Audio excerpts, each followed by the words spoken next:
السلام علیکم ورحمۃ اللہ وبرکاتہ۔ الحمد للہ وکفا وسلام علی عبادہ الذین اصطفیٰ۔ اشہد ان لا الہ الا اللہ وحدہ لا شریک لہ واشہد ان محمدا عبدہ ورسولہ صلی اللہ علیہ وآلہ وسلم۔ اللہم صلی علی محمد وعلی آل محمد کما صلیت علی ابراہیم وعلی آل ابراہیم انک حمید مجید۔ اللہم بارک علی محمد وعلی آل محمد کما بارکت علی ابراہیم وعلی آل ابراہیم انک حمید مجید۔ اما بعد، اللہ کے فضل، اس کی توفیق اور اس کی رحمت سے آج 9ویں پارے کے ساتھ ہمارا قیام مکمل ہوا۔ اللہ تعالی ہم سب کی طرف سے قبول فرمائے۔ 9ویں پارے میں سورۃ الاعراف جاری ہے، اس کی بقیہ 119 آیات آج کے پارے میں شامل ہیں، آیت نمبر 88 سے لے کر آیت نمبر 206 تک، اور اس کے علاوہ سورۃ الانفال کی پہلی 40 آیات بھی آج کے پارے کے اندر شامل ہیں۔ جہاں تک سورۃ الاعراف کی بات ہے تو اس کے بارے میں کل میں نے عرض کیا تھا کہ اس میں اقوام کی ہلاکت کا قانون بتایا گیا ہے، اور کس طرح اللہ تعالیٰ ایک قوم کو ہلاک کر کے اس کی جگہ پہ نئی قوم لے آتا ہے، اور اس سلسلے میں 6 اقوام کی بربادی کی داستان ہے۔ نوح علیہ السلام کی قوم، ہود علیہ السلام کی قوم، صالح علیہ السلام کی قوم، لوط علیہ السلام کی قوم، شعیب علیہ السلام کی قوم، اور آل فرعون جن کی تباہی ہوئی، ان سب کا تذکرہ اس میں شامل ہے۔ اور کل کا پارہ جہاں مکمل ہوا تھا، حضرت شعیب علیہ السلام کا تذکرہ جاری تھا، اور میں نے اس میں عرض کیا تھا کہ ایک ضابطہ اللہ کریم نے قوموں کے عروج و زوال کے حوالے سے بیان کیا ہے کہ کس طرح قومیں عروج حاصل کرتی ہیں اور کس طرح سے قومیں تباہ و برباد ہو جاتی ہیں۔ اور اس سے پہلے اللہ کریم نے یہ جو پارہ شروع ہوتا ہے 9واں پارہ، اس میں حضرت شعیب علیہ السلام کے حوالے سے یہ بات فرمائی ہے کہ اگر با اختیار لوگ جو ہیں وہ نیک ہو جائیں تو پورا معاشرہ نیک ہو سکتا ہے۔ قال الملأ الذین استکبروا من قومہ، جن لوگوں نے حضرت شعیب علیہ السلام کی مخالفت کی، یہ بڑے لوگ تھے، جو معاشرے کے بڑے لوگ، چودھری سردار، انہوں نے ہی مخالفت کی۔ اگر یہ مخالفت نہ کرتے اور اگر یہ بڑے چودھری لوگ مخالفت نہ کریں تو چھوٹے لوگ مخالفت نہیں کرتے۔ جیسے کہا گیا کہ الناس علی دین ملوک، جو لوگ ہیں وہ اپنے بادشاہوں کے دین پر ہوتے ہیں، وہ جس طرح کا لوگوں کو لے کے چلتے ہیں۔ اور الانعام، یہ جو العوام کالانعام، جو عوام ہیں یہ تو بالکل چوپایوں کی طرح ہوتے ہیں، وہ بڑوں کے پیچھے چل پڑتے ہیں۔ پھر فرمایا کہ جب مصالحت ممکن نہ رہی، حضرت شعیب علیہ السلام نے بہت سمجھایا ان کو، اور مصالحت ممکن نہ ہوئی حق اور باطل کی، تو انہوں نے اعلان کر دیا اور اللہ سے دعا کی، ربنا افتح بیننا وبین قومنا بالحق وانت خیر الفاتحین، اللہ تو ہمارے درمیان فیصلہ فرما دے۔ پھر فیصلہ ہوا، فاخذتهم الرجفۃ فاصبحوا فی دارہم جاثمین، ایک زلزلے کا عذاب آیا اور وہ یوں مٹے جیسے کبھی تھے ہی نہیں۔ الذین کذبوا شعیبا کأن لم یغنوا فیہا، جنہوں نے شعیب علیہ السلام کو جھٹلایا وہ ایسے تھے جیسے کبھی زمین پہ بسے ہی نہیں۔ آیت نمبر 94 سے 102 تک وہ عروج و زوال کا ضابطہ ہے جس کا میں ذکر کر رہا تھا، کل بھی میں نے تذکرہ کیا کہ وما ارسلنا فی قریۃ من نبی الا اخذنا اہلھا بالبأساء والضراء لعلہم یضرعون، جس کے ہم نبی بھیجتے ہیں پھر ہم کچھ تکلیفیں بھی دیتے ہیں، پھر ہم تکلیفوں کی جگہ پہ بعد میں ثم بدلنا مکان السیئات الحسنۃ حتی عفوا، پھر ہم برائی کی جگہ یا تکلیف کی جگہ ہم ان کو اچھائی بھیج دیتے ہیں تاکہ لوگ جو ہیں وہ اللہ کی طرف رجوع کریں۔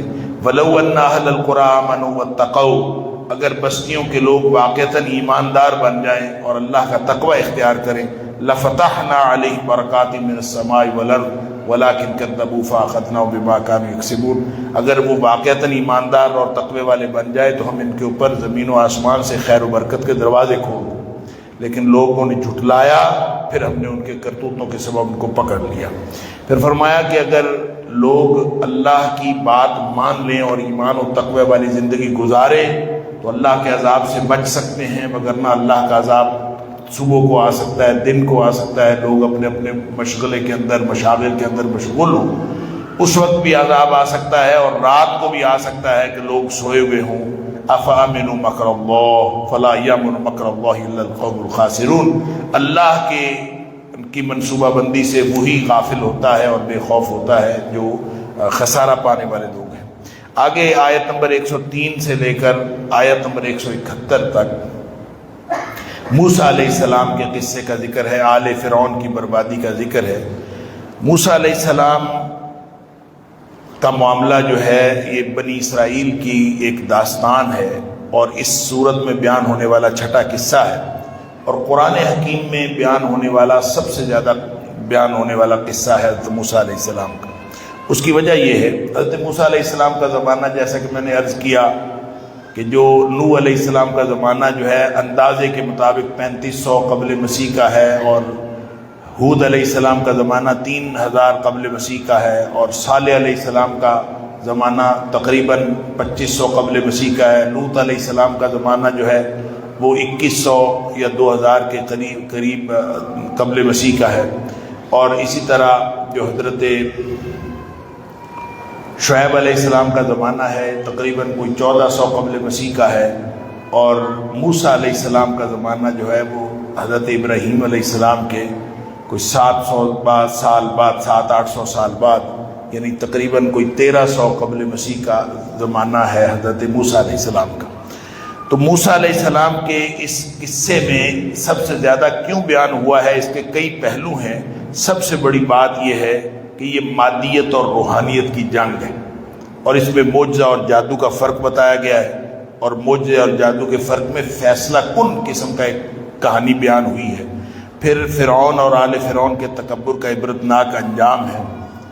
ایمان اور وسائل کی جنگ ہے، ایک طرف وسائل ہیں، ایک طرف ایمان، ایک طرف مادیت ہے، ایک طرف روحانیت ہے، اور پھر بنی اسرائیل کی جہالتیں ہیں، اور دوسری طرف اللہ کے نبی موسیٰ علیہ السلام کا رویہ ہے۔ اور پھر ایک اور بھی بات ہے کہ موسیٰ علیہ السلام کے حالات کے ساتھ نبی اکرم صلی اللہ علیہ وسلم کے حالات کی مشابہت ہے، اس وجہ سے بھی جو وہ قصہ بہت زیادہ بیان ہوا ہے۔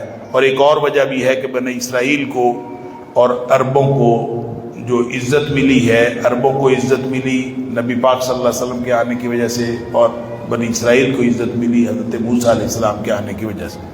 بہرحال یہ ظلم کے خلاف ایک ثابت قدمی کی داستان ہے، اللہ کریم نے اس کو یہاں پہ بیان فرمایا ہے، لیکن یہ قصہ قرآن میں کسی جگہ بھی ایک طرح سے کہانی کے طور پر بیان نہیں ہوا، بلکہ صرف اس کے وہ پہلو بیان ہوئے ہیں جن کا تعلق اس موقع پر سیاق و سباق کے اعتبار سے کسی عبرت کے ساتھ، کسی سبق کے ساتھ تھا، تو صرف وہ باتیں بیان ہوئی ہیں۔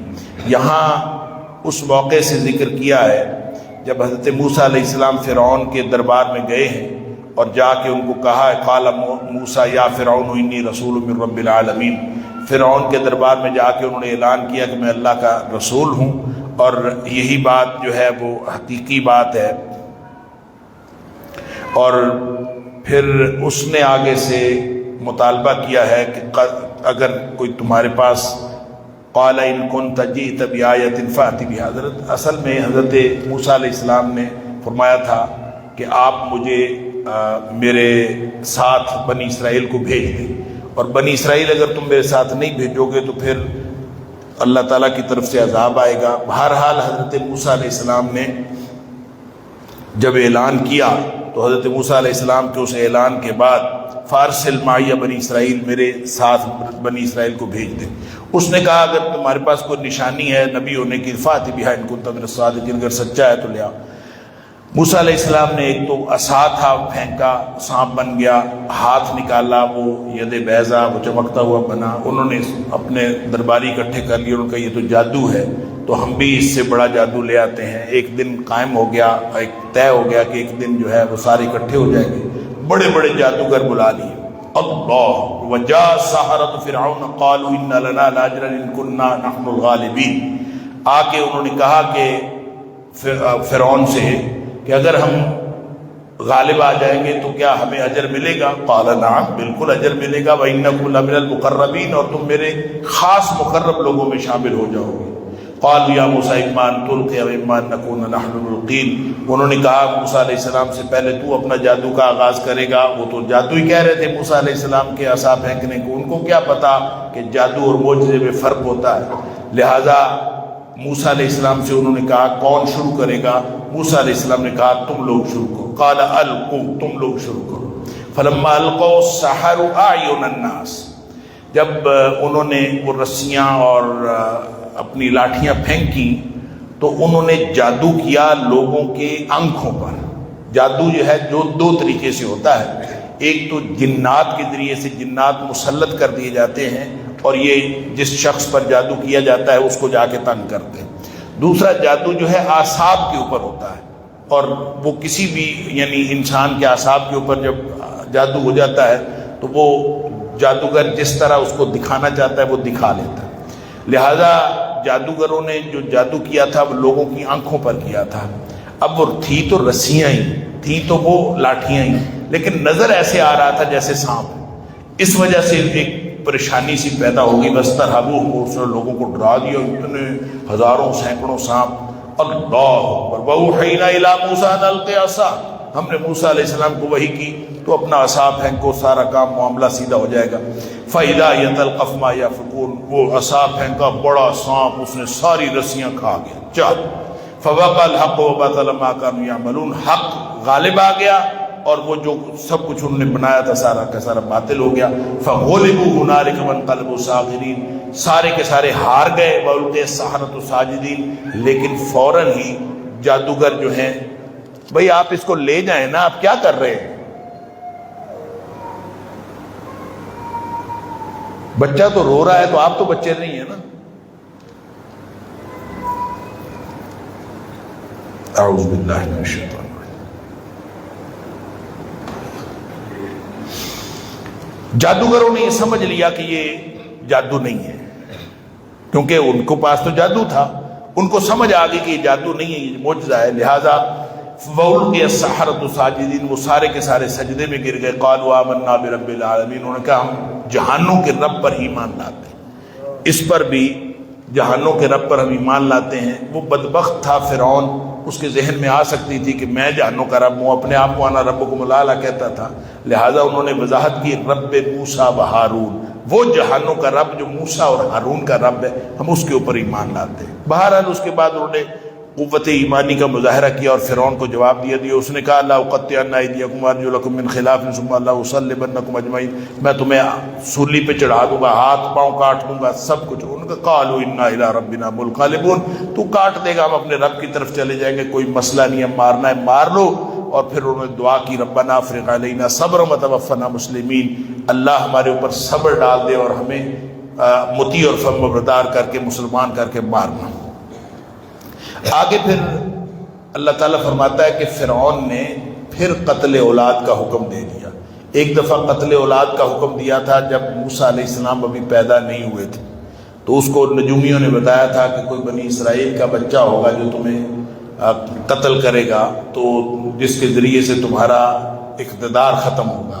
لہٰذا ایک تو اس وقت وہ بچے قتل کرواتا تھا، اور دوسرا اس نے اب جب ہارا ہے وہ، تو اس وقت پھر صرف اپنا روب ڈالنے کے لیے قال الملأ من قوم موسیٰ من قوم وقال الملأ من قوم فرعون اتذر موسیٰ وقومه ليفسدوا في الارض ويذرك آلهتك، کہ اس نے کہا، جو درباری ہیں انہوں نے سارے فرعون کو اس طرح سے یعنی انگیخت کیا، اس کو سمجھایا کہ تو اسی طرح موسیٰ علیہ السلام اور ان کے ساتھیوں کو چھوڑے رکھے گا، یہ تو زمین میں فساد پھیلا رہے ہیں۔ قال سنقتل ابناءهم ونستحيي نساءهم، ہم ان کے بچے قتل کریں گے اور ان کے بچیاں جو ہے وہ چھوڑ دیں گے۔ وَإِنَّا فَوْقَهُمْ قَاهِرُونَ، ہم ایک عذاب بن کے ان کے اوپر جو ہے وہ ایک قہر بن کے نازل ہوں گے۔ قال موسیٰ لقومه استعینوا باللہ واصبروا، موسیٰ علیہ السلام نے کہا اللہ کی مدد مانگو اور صبر کرو۔ وہ بیچارے پہلے ہی صبر کر کر کے تھکے ہوئے تھے۔ انہوں نے قالوا اوذینا من قبل ان تاتینا ومن بعد ما جئتنا، موسیٰ تو عجیب آیا ہے، تیرے آنے سے پہلے بھی ہم مصیبت میں تھے، تیرے آنے کے بعد بھی ہم مصیبت میں۔ اللہ اکبر۔ فرمایا صبر اور شکر کرو تو اس سے اللہ کی مدد آتی ہے۔ بہرحال مسلمانوں کو بھی صبر اور شکر کا اللہ تعالیٰ نے تلقین کی ہے۔ آگے اللہ تعالیٰ نے فرمایا کہ موسیٰ علیہ السلام کے ساتھ وہ معاملہ یہ کرتے تھے کہ جب کبھی ان کو کوئی مصیبت آتی تھی تو وہ اس کو موسیٰ علیہ السلام کی نحوست قرار دیتے تھے۔ یطیروا بموسیٰ ومن معہ، کہتے تھے تمہاری نحوست، اور جب ان کے کوئی اچھی کوئی بات ملتی تھی وہ کہتے تھے ہماری طرف سے۔ بہرحال ان کے اوپر مختلف قسم کے عذاب آئے۔ اللہ تعالیٰ فرماتا ہے طوفان، جراد، قمل، دفات، مینڈکوں کا عذاب آ گیا، جوؤں کا عذاب آ گیا، خون کا عذاب آ گیا، مختلف قسم کے ان کے عذاب آئے۔ جب عذاب آتے تھے تو وہ موسیٰ علیہ السلام کو کہتے تھے یا موسیٰ ادع لنا ربک بما عہد عندک، کہ تو اللہ سے دعا کر یہ ختم ہو جائے تو ہم پھر تیرے ساتھ مل جائیں گے۔ لئن کشفت عنا الرجز لنؤمنن لک ونرسلن معک بنی اسرائیل، اگر یہ عذاب ختم ہو گیا تیری دعا سے تو ہم تیرے اوپر ایمان بھی لے آئیں گے اور تیرے ساتھ بنی اسرائیل کو بھیج بھی دیں گے۔ لیکن جب بھی عذاب ختم ہوتا تھا وہ مکر جاتے تھے۔ فلما کشفنا عنہم الرجز الی اجل ہم بالغوہ اذا ہم ینکثون، پھر وہ توڑ دیتے تھے۔ بہرحال بالآخر سمندر میں غرق ہوئے، اور پھر جب سمندر سے وہ غرق ہو گئے اور موسیٰ علیہ السلام وہاں سے نکل کے میدان تیہ میں چلے گئے تو وہاں لوگ جو ہیں کچھ بستی والے وہ بچھڑے کی پوجا کرتے تھے، تو موسیٰ علیہ السلام کو موسیٰ علیہ السلام کے ساتھی کہنے لگے یا موسیٰ اجعل لنا الہا کما لہم آلہہ، ہمارے لیے بھی ایک بچڑا بنا دے، ہم بھی اس کو پوجے، یہ پوج رہے ہیں۔ موسیٰ علیہ السلام نے کہا انکم قوم تجہلون، بڑے بیوقوف اور جاہل لوگ ہو، کیا بات کر رہے ہو، اللہ کو چھوڑ کر بچڑا بنانا ہے۔ بہرحال جب موسیٰ علیہ السلام چلے گئے اللہ تعالیٰ نے وعدہ کیا نجات کا بھی، حکومت کا بھی اور کتاب کا بھی، تو کتاب لینے کے لیے موسیٰ علیہ السلام طور پہ چلے گئے تو پیچھے سے انہوں نے بچڑا بنا لیا، اور وہاں جب حضرت موسیٰ علیہ السلام کا جو معاملہ ہوا اللہ تعالیٰ کے ساتھ جا کے کلام ہونا شروع ہوا تو کیا لطف آیا ہوگا، کیا مزہ آیا ہوگا۔ تو موسیٰ علیہ السلام نے ساتھ ہی کہہ دیا رب ارنی انظر الیک، اللہ میں تجھے دیکھنا چاہتا ہوں، تو مجھے اپنا آپ دکھا۔ قال لن ترانی، فرمایا کہ تو مجھے نہیں دیکھ سکتا، ولکن انظر الی الجبل، اس پہاڑ کے اوپر طرف دیکھ، فاستقر مکانہ، اگر یہ پہاڑ اپنی جگہ پہ قائم رہ گیا، فسوف ترانی، پھر تو مجھے دیکھ سکتا ہے۔ اللہ تعالیٰ نے تجلی ڈالی اس کے اوپر، فلما تجلی ربہ للجبل جعلہ دکا وخر موسیٰ صاعقا، وہ پہاڑ ریزہ ریزہ ہو گیا، موسیٰ علیہ السلام بے ہوش ہو گئے گر گئے۔ اس سے معتزلہ نے استدلال کیا ہے کہ اللہ تعالیٰ کی رؤیت ممکن نہیں، اللہ تعالیٰ کو دیکھا نہیں جا سکتا۔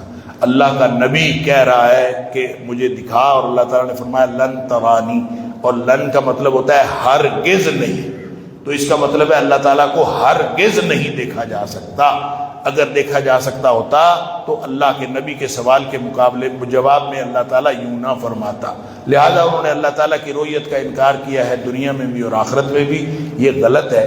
دنیا میں اللہ تعالیٰ فرماتا ہے لا تدرک الابصار وهو يدرك الابصار، اللہ تعالیٰ کو یہ دنیا والی آنکھیں دیکھ سکتی ہی نہیں، اور قیامت والے دن تو اللہ تعالیٰ اہل ایمان کو دکھائے گا۔ اور اسی طرح دنیا میں نبی پاک صلی اللہ علیہ وسلم سے کسی صحابی نے پوچھا آپ نے اللہ کو دیکھا ہے؟ نبی پاک صلی اللہ علیہ وسلم فرمایا نور انا راہ، وہ تو نور ہے، میں کیسے دیکھ سکتا ہوں؟ یعنی اللہ کا حجاب بھی نور ہے، اللہ تعالیٰ خود بھی نور ہے، اللہ تعالیٰ کا حجاب بھی نور ہے، لہٰذا اللہ تعالیٰ کو دیکھا نہیں۔ جب آپ نور کو کسی چیز کو دیکھیں تو آپ کی آنکھیں چندھیا جائیں گی، بس اس کے بعد کچھ نہیں نظر آئے گا۔ اس لیے نبی پاک صلی اللہ علیہ وسلم فرمایا میں اس کو نہیں دیکھ سکتا۔ اسی طرح حضرت عائشہ صدیقہ رضی اللہ تعالیٰ عنہا سے کسی نے پوچھا کہ کیا نبی پاک صلی اللہ علیہ وسلم نے اللہ کو دیکھا ہے؟ آپ نے فرمایا جو شخص یہ کہتا ہے کہ نبی پاک صلی اللہ علیہ وسلم نے اس دنیاوی آنکھوں سے اللہ کو دیکھا وہ جھوٹ بولتا ہے، گویا نہیں دیکھا۔ دنیا میں دیکھنا ممکن نہیں، آخرت میں تو دیکھنا ممکن ہے۔ تواتر کے ساتھ احادیث موجود ہیں کہ اللہ تعالیٰ اہل ایمان کو دیدار کروائے گا۔ ایک حدیث کے اندر آتا ہے کہ جس میں نبی پاک صلی اللہ علیہ وسلم نے فرمایا کہ جب سسٹم مکمل ہو جائے گا، جنتی جنت میں چلے جائیں گے، جہنمی جہنم میں چلے جائیں گے، تو اللہ تعالیٰ ایک فرشتے کو کہے گا، فرشتہ منادی کرے گا کہ جنتیوں تمہارے ساتھ اللہ نے ایک وعدہ کیا تھا، اللہ اپنا وعدہ پورا کرنا چاہتا ہے۔ جنتی حیران رہ جائیں گے، سارا کچھ تو اللہ نے دے دیا، پیچھے کیا رہ گیا ہے؟ اب جہنم سے بچا لیا، جنت دے دی، موج میلہ ہر چیز مل گئی، اب کون سی چیز باقی رہ گئی؟ اللہ، ابھی یہ باتیں آپس میں کر رہے ہوں گے، اللہ تعالیٰ حجاب ہٹا دیں گے، اپنا دیدار کروائیں گے، جنتی حیران رہ جائیں گے، جنت کی نعمتیں اللہ کی دیدار کی لذت کے مقابلے میں ہیج ہوں گی۔ ایک صحابی پوچھتا ہے اللہ کے رسول صلی اللہ علیہ وسلم کیسے دیکھیں گے ہم؟ اتنی اربوں خربوں انسان ہوں گے، ایک اللہ کی ذات، اس کو کیسے دیکھیں گے؟ نبی پاک صلی اللہ علیہ وسلم نے فرمایا 14ویں رات کا چاند چڑھا ہوا ہو تو کسی کو دیکھنے میں دقت ہوتی تو پھر اللہ کے دیدار میں بھی کوئی دقت نہیں ہوگی۔ بہرحال آگے اللہ کریم نے موسیٰ علیہ السلام کے بعد جب آپ چلے گئے تو موسیٰ علیہ السلام، ہاں یہاں پہ پھر اسی آیت سے اشاعرہ نے استدلال کیا ہے کہ یہ معتزلہ جو کہتے ہیں نا اللہ تعالیٰ نے کہہ دیا لن ترانی، تو نہیں دیکھ سکتا، تو اس کا مطلب ہے دیکھا جا سکتا ہی نہیں۔ وہ کہتے ہیں اسی آیت میں یہ ہے اگر دیکھا نہ جا سکتا ہوتا، اللہ کو دیکھا جانا ممکن نہ ہوتا تو اللہ تعالیٰ یہ نہ کہتا کہ پہاڑ کی طرف دیکھو، پہاڑ اگر اپنی جگہ پہ قائم رہ گیا تو پھر تو مجھے دیکھ سکتا ہے، فسوف ترانی۔ تو یہ بتاؤ کہ کیا اللہ کے پاس یہ قدرت ہے کہ پہاڑ اپنی جگہ پر قائم رہ جائے؟ یقیناً قدرت ہے، ان اللہ علی کل شیء قدیر۔ تو جب پہاڑ اپنی جگہ پر قائم رہ جائے اس بات کی اللہ کے پاس قدرت ہے تو اللہ تعالیٰ اپنا آپ دکھا بھی سکتا ہے۔ اللہ نے یہی تو فرمایا تھا کہ اگر پہاڑ اپنی جگہ پہ قائم رہ جائے فسوف ترانی، پھر تو مجھے دیکھ سکتا ہے۔ بہرحال یہ ایک کلامی بحث ہے اور اس بحث کے اندر قطعاً نہیں پڑھنا چاہیے، کہ جب نبی پاک صلی اللہ علیہ وسلم نے فرما دیا کہ قیامت کے دن دیدار ہوگا تو انشاءاللہ دیدار ہوگا۔ موسیٰ علیہ السلام جب گئے تھے اوپر اللہ تعالیٰ سے ملنے، پیچھے جو ہے حضرت ہارون علیہ السلام کو چھوڑ کے آئے تھے، انہوں نے بچھڑا بنا لیا۔ حضرت ہارون علیہ السلام روکتے رہے، وہ نہیں مانے، وہ زیور سے جو انہوں نے پھینکے تھے وہ سارے ملائے اور اس سے بچھڑا بنا لیا، اس میں سوراخ رکھے تھے، ہوا گزرتی تھی، اس میں آواز بھی آتی تھی۔ موسیٰ علیہ السلام واپس آئے، بہت غصہ آیا، انہوں نے حضرت ہارون سے بھی غصہ کیا۔ بہرحال اس کے بعد انہوں نے توبہ کی۔ حضرت موسیٰ علیہ السلام 70 لوگوں کو ساتھ لے گئے توبہ کے لیے کوہ طور پہ، وہ ساتھ لے گئے، انہوں نے جا کے تماشا بنا دیا، جا کے کہتے ہیں کہ ہم نے اللہ کو دیکھنا ہے، اللہ کو دیکھے بغیر ہم نے وَلَمَّا سَكَتَ مُوسَى الْغَضَبَ أَخَذَ الْأَلْوَاحَ مُوسَىٰ وَاخْتَارَ مُوسَىٰ قَوْمَهُ 70 رَجُلًا لِمِيقَاتِنَا۔ موسیٰ علیہ السلام 70 لوگوں کو لے گئے اور جب وہاں پہ پہنچے تو انہوں نے کہا جی ہم نے تو اللہ تعالیٰ کو دیکھنا ہے، لیکن اللہ تعالیٰ نے وہاں پہ زلزلہ آیا، سارے مر گئے۔ موسیٰ علیہ السلام دعا کی اللہ ان کو أَتُهْلِكُنَا بِمَا فَعَلَ السُّفَهَاءُ مِنَّا، بیوقوف لوگ جو ہم میں سے کچھ حرکتیں کر دیتے ہیں، کوئی باتیں کرتے ہیں، یا اللہ تو ہمیں ہلاک کر دے گا۔ بہرحال ان ہی الا فتنتک تضل بها من تشاء وتهدی من تشاء انت ولینا، دعا کی اور اللہ تعالیٰ نے ان کو دوبارہ زندہ کر دیا۔ بہرحال یہاں اللہ تعالیٰ فرماتا ہے وَرَحْمَتِي وَسِعَتْ كُلَّ شَيْءٍ، میری رحمت نے ہر چیز کو گھیرا ہوا ہے، اس لیے اللہ تعالیٰ کی رحمت کے مظاہر مختلف جگہوں پہ ظاہر ہوتے رہتے ہیں۔ اور پھر نبی پاک صلی اللہ علیہ وسلم کی آیت نمبر 157 کے اندر نبی پاک صلی اللہ علیہ وسلم کی حیثیت بتائی گئی ہے کہ نبی پاک صلی اللہ علیہ وسلم جو مومن ہوتے ہیں وہ نبی پاک صلی اللہ علیہ وسلم کی اتباع کرنے والے ہیں، اور نبی کریم صلی اللہ علیہ وسلم کی حیثیت یہ ہے کہ انہوں نے آزادی کا پیغام دیا ہے، رسول حریت ہیں، شارع بھی ہیں، قانون بناتے ہیں۔ فرمایا کہ الذین یتبعون الرسول النبی الامی الذی یجدونہ مکتوبا عندہم فی التوراۃ والانجیل یامرہم بالمعروف وینہاہم عن المنکر۔ نبی پاک صلی اللہ علیہ وسلم کی ڈیوٹی یہ ہے کہ نیکی کا حکم دیتے ہیں، برائی سے منع کرتے ہیں، وَيُحِلُّ لَهُمُ الطَّيِّبَاتِ وَيُحَرِّمُ عَلَيْهِمُ الْخَبَائِثِ۔ ایک تو حلال حرام وہ ہے جو قرآن نے کہہ دیا، نبی پاک صلی اللہ علیہ وسلم نے فرمایا ما احل اللہ فی کتابہ فہو حلال وما حرم اللہ فی کتابہ فہو حرام، جو چیز اللہ نے اپنی کتاب میں حلال کر دی وہ حلال ہے، جو اللہ نے اپنی کتاب میں حرام کر دی وہ حرام، سیدھا سیدھا اصول۔ یہ 157 نمبر آیت میں اللہ نے اتھارٹی دی ہے نبی کریم صلی اللہ علیہ وسلم، آپ شارع ہیں، آپ خود مقنن ہیں، آپ قانون بنانے والے ہیں۔ فرمایا وَيُحِلُّ لَهُمُ الطَّيِّبَاتِ وَيُحَرِّمُ عَلَيْهِمُ الْخَبَائِثِ۔ نبی پاک صلی اللہ علیہ وسلم کی ڈیوٹی ہے کہ آپ طیبات کو حلال قرار دیتے ہیں اور خبائث کو حرام قرار دیتے ہیں۔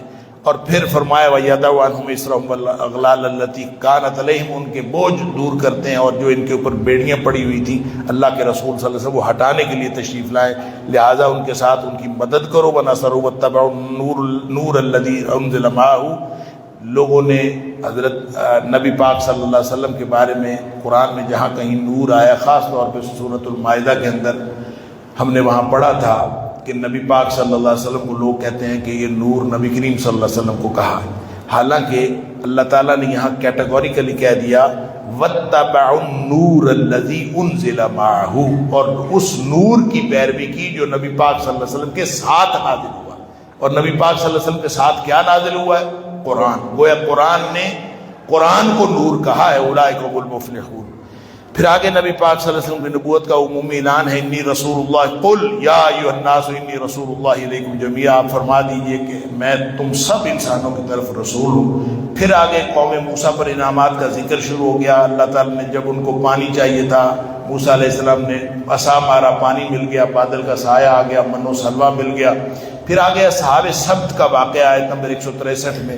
یہ ایلا نامی ایک بستی تھی جو بحیرہ قلزم کے کنارے پہ تھی، وہاں پہ ایک ہی کاروبار تھا بس مچھلیاں پکڑنے کا۔ ان کو منع کیا گیا تھا کہ ہفتے والے دن مچھلیاں نہیں پکڑنی، اور انہوں نے ہیلے بہانے کر کے ہفتے والے دن مچھلیاں بڑی آتی تھیں۔ اللہ تعالیٰ فرماتا ہے اذ تأتیہم حیتانہم یوم سبتہم، جب وہ ہفتے والا دن ہوتا تھا تو اس دن مچھلیاں بہت زیادہ آتی تھیں۔ یہ آزمائش تھی، امتحان تھا، لہٰذا انہوں نے وہ ہفتے کو پکڑتے نہیں تھے مچھلیاں، وہ ہفتے کو مچھلیاں پکڑنے کے لیے انہوں نے حوض بنا لیے تھے، وہ پانی ادھر کو لے جا کے مچھلیاں قید کر لیتے تھے، پکڑتے وہ اتوار کو ہی تھے، اگلے دن کی پکڑتے تھے۔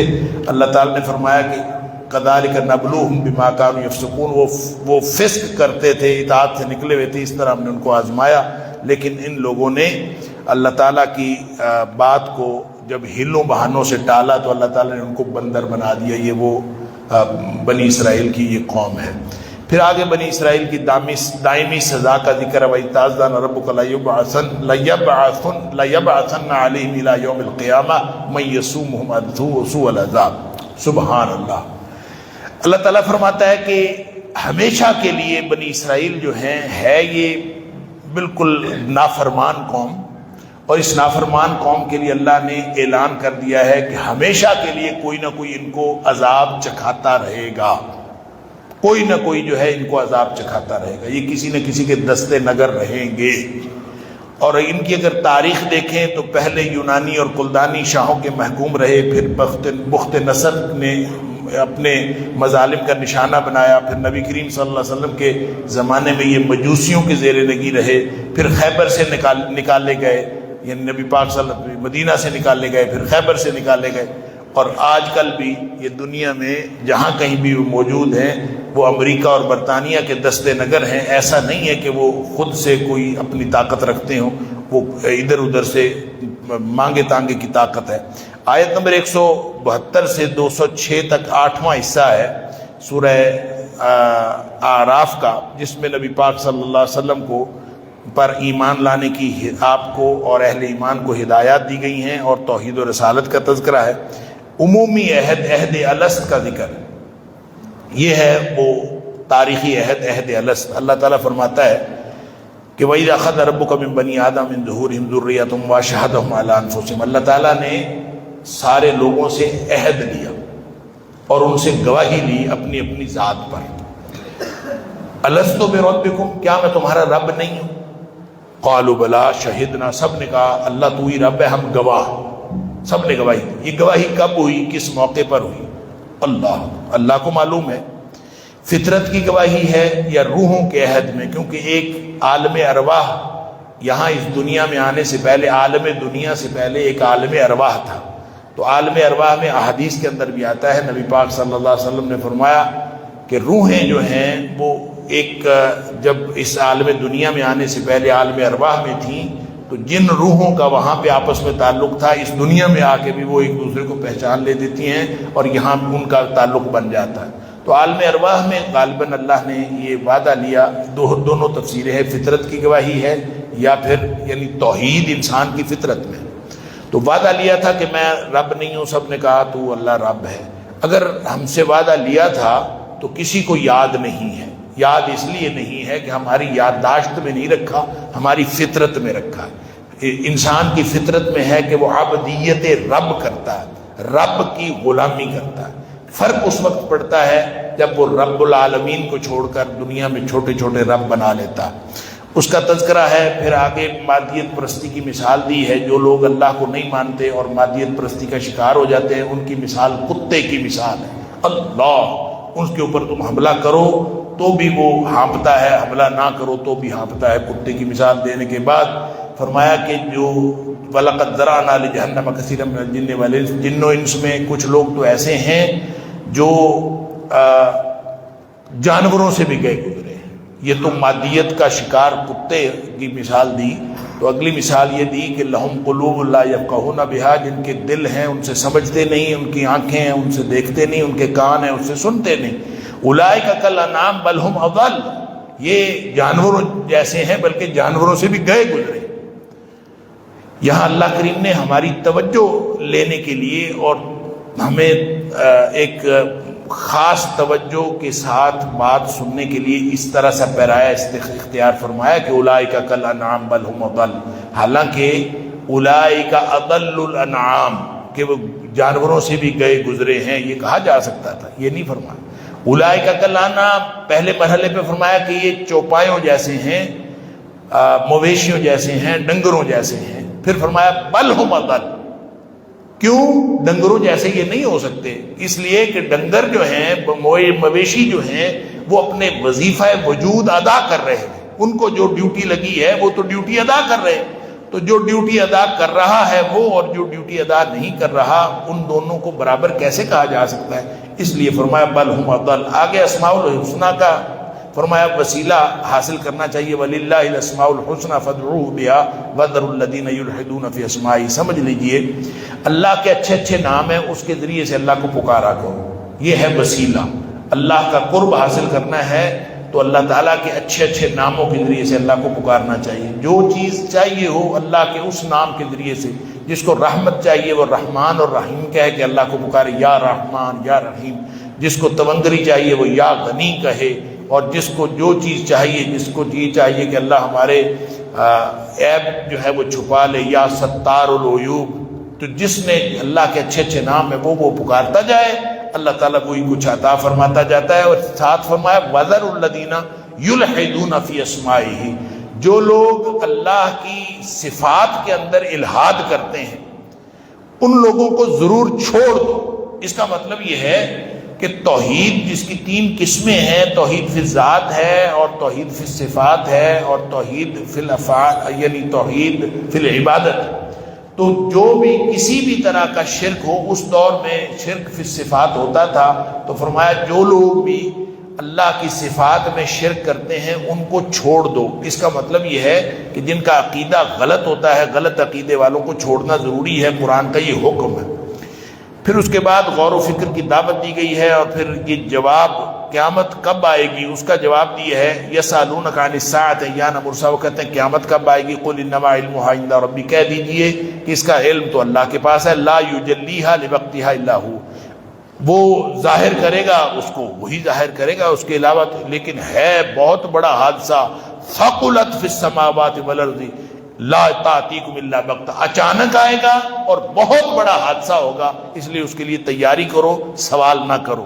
پھر آپ عقیدہ رسالت اور تصور نبوت کی وضاحت کی گئی ہے.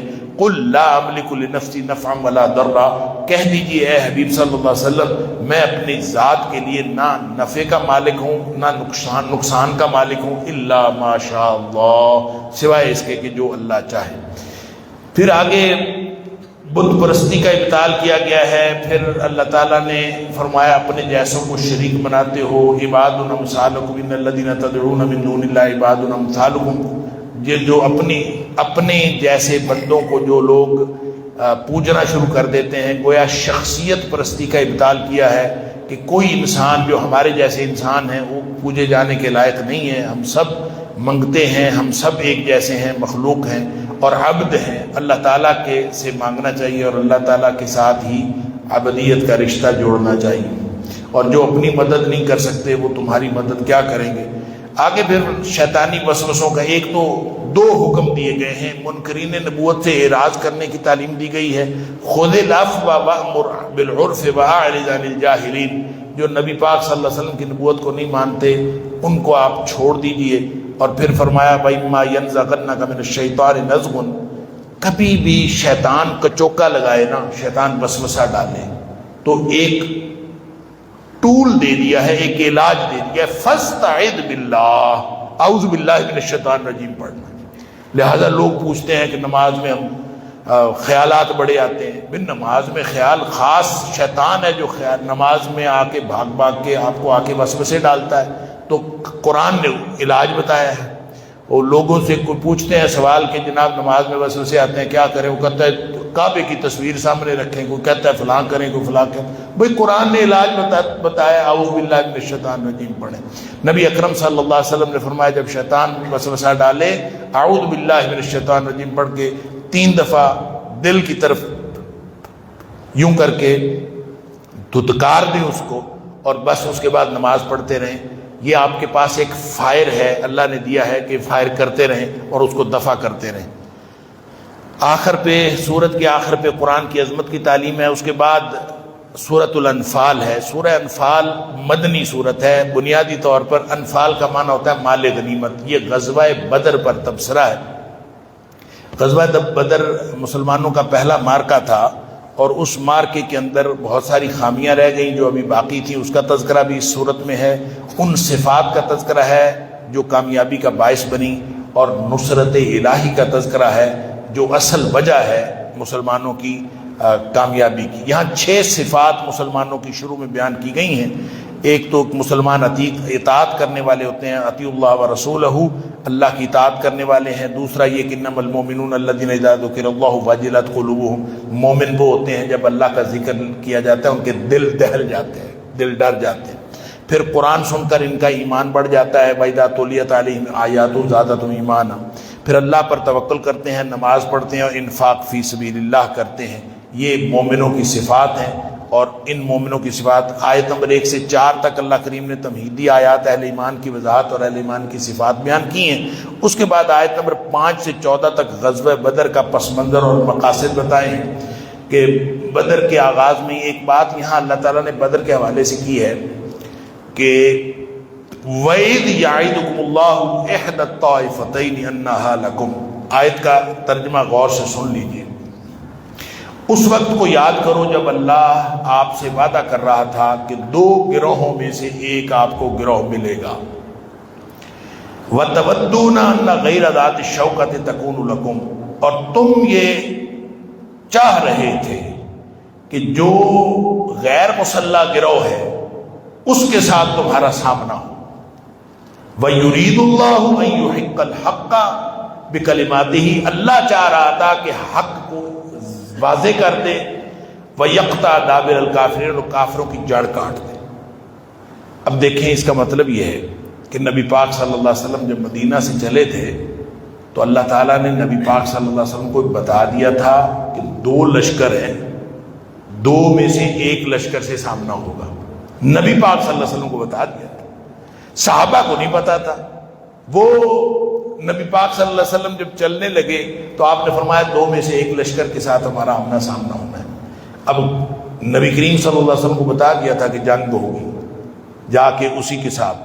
اب یہ 2 لشکر کب ہوئے؟ آپ اگر سیرت کی کتابوں میں پڑھیں تو ایسے لکھا ہوا ہے جیسے نا نبی کریم صلی اللہ علیہ وسلم گئے تھے ابو سفیان کا قافلہ پکڑنے کے لیے، وہ تجارتی قافلہ جو آ رہا تھا وہ نکل گیا، اور ادھر سے ابو جہل کا قافلہ آ گیا تو اس سے جنگ لڑنی پڑی۔ لگتا یوں ہے، حالانکہ قرآن نے چلتے وقت کہہ دیا کہ 2 قافلے۔ اب 2 قافلے کیسے ہوئے؟ نبی پاک صلی اللہ علیہ وسلم ابھی مدینے میں تھے، اس کو پہلے ہی اس نے تو جب وہ شام سے چلا تھا تو اس نے اسی وقت جو ہے وہ ایک ہرکارہ بھیج دیا تھا اور اطلاع بھیج دی تھی مجھے خطرہ ہے تم میری آ کے مدد کرو۔ تو اسی وقت جو ہے ابو جہل وہاں سے قافلہ لے کے چل پڑا تھا۔ دونوں قافلے آ رہے تھے، اس لیے تو اللہ تعالیٰ نے فرمایا تھا 2 میں سے ایک کے ساتھ آمنا سامنا ہوگا۔ دونوں قافلے چلے ہوئے تھے، اس لیے یہ کہنا کہ نبی پاک صلی اللہ علیہ وسلم ادھر گئے تھے، اس کی بڑی مثالیں سیرت کی کتابوں کے اندر لکھی ہوئی ہیں۔ جب نبی پاک صلی اللہ علیہ وسلم نے بدر کے مقام پر جا کے پڑاؤ کر لیا نا، تو پہاڑی کے دوسری طرف جو ہے ان کا پڑاؤ تھا، تو ان میں سے پانی لینے کے لیے وہ کوئی 2 بندے آئے، ادھر ہی پانی لے لیے۔ نبی پاک صلی اللہ علیہ وسلم نماز پڑھ رہے تھے تو انہوں نے حضرت علی رضی اللہ تعالیٰ عنہ ان کے ساتھیوں نے اس کو پکڑ لیا، پکڑ کے ان کو پھینٹی لگائی، ان کو کہا بتاؤ تم کس قافلے کے؟ انہوں نے کہا کہ ہم ابو جہل کے قافلے کے ہیں۔ ان کا دل کرتا تھا کہ وہ غیر مسلح گروہ والے ہوں، تو ایک بتاتے تھے ہم مسلح گروہ والے ہیں، تو ان کو پھر پھینٹی لگائی، تم جھوٹ بول رہے ہو، صحیح بتاؤ۔ وہ پھر گئے میں ابو جہل کے قافلے سے، ان کو اور پھینٹی، نبی پاک صلی اللہ علیہ وسلم نماز پڑھ رہے تھے تو وہ اس کو پھینٹی لگاتے رہے، بالآخر وہ کہتا ہے میں ابو سفیان کے قافلے سے ہوں، پھر انہوں نے چھوڑ دیا۔ نبی کریم صلی اللہ علیہ وسلم نے نماز پڑھ کے فرمایا جب تک وہ سچ بولتا رہے آپ پھینٹی لگاتے رہے ہو، جب اس نے جھوٹ بولا تو آپ نے ان کو چھوڑ دیا۔ یہ صحابہ کرام کی اس وقت یہ کیفیت تھی۔ بہرحال بدر کے سلسلے میں جو انعامات الہی ہیں اللہ تعالیٰ نے یہاں ذکر کیا، حق کے ساتھ گھر سے روانگی ہوئی، تجارتی قافلے کے بجائے جنگی قافلے سے مقابلہ ہوا، حضور کی دعا اور اللہ کی مدد، اونگ آئی اور اس سے تکان دور ہو گئی، اور کفار کے دلوں میں اللہ نے روب ڈال دیا، اور پھر بارش آئی، یہ اللہ تعالیٰ نے رحمتیں فرمائی۔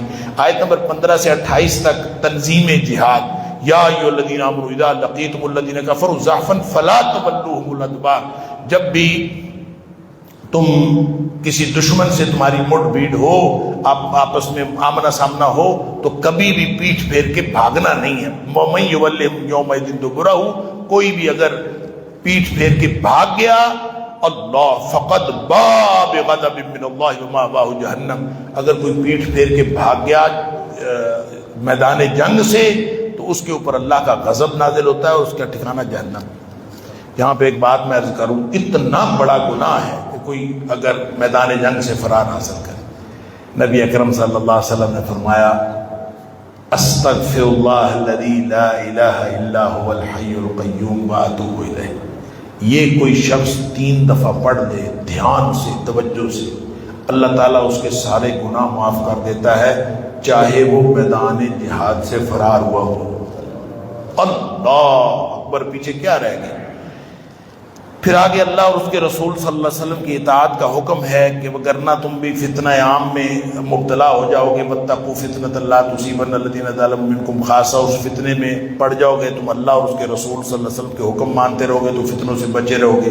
آگے آیت نمبر 29 سے 40 تک قریش کا کردار بتایا، جنگ کا جواز، جسٹیفیکیشن کیا تھی سورہ یہ غزوہ بدر کی، وہ بتائی ہے کہ دار الندوہ میں انہوں نے سازش کی تھی اور اللہ ایک ان کی منصوبہ بندی تھی۔ وَإِذْ يَمْكُرُ بِكَ الَّذِينَ كَفَرُوا لِيُثْبِتُوكَ أَوْ يَقْتُلُوكَ أَوْ يُخْرِجُوكَ، وہ بیٹھے فیصلہ کر رہے تھے کہ تمہیں یا قتل کر دیں گے یا نکال دیں گے۔ وَيَمْكُرُونَ وَيَمْكُرُ اللَّهُ، ایک منصوبہ بندی انہوں نے کی، ایک اللہ نے منصوبہ بندی کی۔ بہرحال اس کے بعد فرمایا کہ یہ ایک احمقانہ مطالبہ کرتے ہیں، اذ قال اللہم ان کان ھذا ھو الحق۔ اب اندازہ کریں کفار تھے اور کیسی بات کرتے تھے، وہ کہتے ہیں کہ اللہ اگر یہ نبی سچا ہے نا، وہ آسمانوں سے پتھروں کی بارش نازل کر دے۔ اللہ اکبر۔ اللہ تعالیٰ فرماتا ہے وما کان اللہ لیعذبہم وانت فیہم، عذاب کیوں نہیں نازل ہوتا؟ پتھروں کی بارش تمہارے اوپر نازل ہو سکتی تھی جس طرح کہ تمہارے کرتوت ہیں۔ مسئلہ یہ ہے کہ جس معاشرے کے اندر، جس قوم میں نبی اکرم صلی اللہ علیہ وسلم موجود ہوں، ان کے اوپر عذاب نہیں آ سکتا۔ وما کان اللہ معذبہم وہم یستغفرون، اور جو قوم اللہ سے استغفار کرتی ہو اس کو اوپر بھی اللہ کا عذاب نہیں آ سکتا۔ یہ 2 امان اللہ تعالیٰ نے دی ہیں، نبی پاک صلی اللہ علیہ وسلم کی موجودگی اور استغفار۔ یہ آیت قیامت تک کے لیے ہے، اور نبی پاک صلی اللہ علیہ وسلم اس دنیا سے تشریف لے گئے۔ استغفار تو اس دور میں بھی کیا جا سکتا تھا، آج کے دور میں بھی کیا جا سکتا ہے، اور نبی پاک صلی اللہ علیہ وسلم کی موجودگی تب تو تھی، اب کیسے ہو سکتی ہے؟ اب اگر نبی پاک صلی اللہ علیہ وسلم کی احادیث کے اوپر عمل کیا جائے، آپ کی سنت کے اوپر عمل کیا جائے، تو وہ ایسے ہی ہے جیسے نبی کریم صلی اللہ علیہ وسلم کے ساتھ زندگی گزاری جا رہی، تو پھر یہ امان حاصل کی جا سکتی۔ آگے فرمایا کہ ان کا جو کعبے کے اندر آیا کرتے تھے مشرکین، وما کان الصلاۃ عند البیت الا مقام وتصدیہ، سیٹیاں بجاتے تھے اور تالیاں پیٹتے تھے اور اس کو کہتے تھے یہ ہماری عبادت ہے۔ بھئی سیٹیاں بجانا اور تالیاں پیٹنا بھی کبھی عبادت ہوئی؟ اس کو وہ عبادت قرار دیتے تھے، بالکل ایسے جیسے آج کل کچھ لوگ قوالی کو عبادت قرار دیتے ہیں۔ یہ بھی سیٹیاں اور تالیاں پیٹ کے، یہ اللہ تعالیٰ معاف فرمائے، لگتا ہے مشرکین مکہ کی سنت ہے۔ آگے آخر پہ اللہ تعالیٰ نے اس بارے کے آخر پہ فرمایا کافرو رک جاؤ، قل للذین کفروا ان ینتہوا یغفر لہم ما قد سلف۔